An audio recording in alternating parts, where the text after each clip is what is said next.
Warning, this movie contains some scenes of extreme darkness. Please do not give in to the urge to get up and adjust your television. Hang on to your seat and enjoy the ride.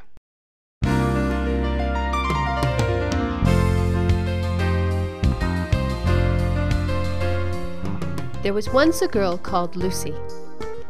She grew up in a loving family. Her dad often read her stories from the Bible, and she lived and played in its light. One day, one of her so-called friends teased her something rotten. "You don't read that silly rubbish, do you?" From that moment on, she decided that she would never open her Bible again.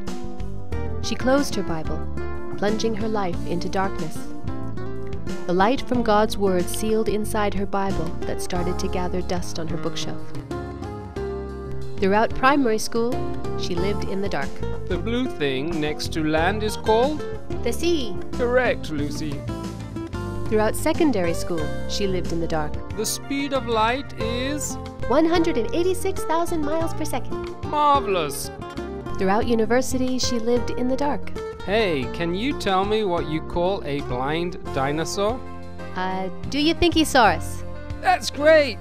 Well, that wasn't her teacher, but Comical Thomas, who she met at university. Pretty soon, things got serious. Pretty soon, things got hot. Pretty soon, they decided to get married. They had a lovely wedding service, and for a brief minute the Bible was opened and they celebrated in its light.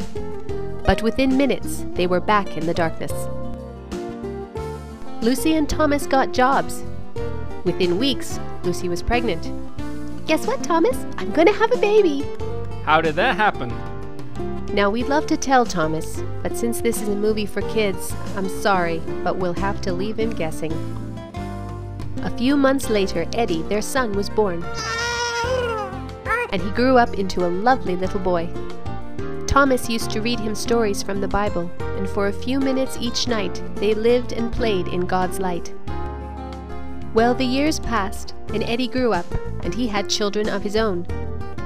One day, when Lucy was a very old lady, she was not sure why, but she picked up her old and dusty Bible and started to read it again. God's light flooded back into her life. The more she read, the brighter it got. Oh, how she enjoyed reading God's Word. But then she thought back over her life and realized with sadness that for many, many years she had lived in the darkness of her own ways. She wished that she had not listened to her friend all those years ago and lived all of her days in the light of God's Word. Your word is a lamp to my feet and a light to my path. Psalm 119, verse 105.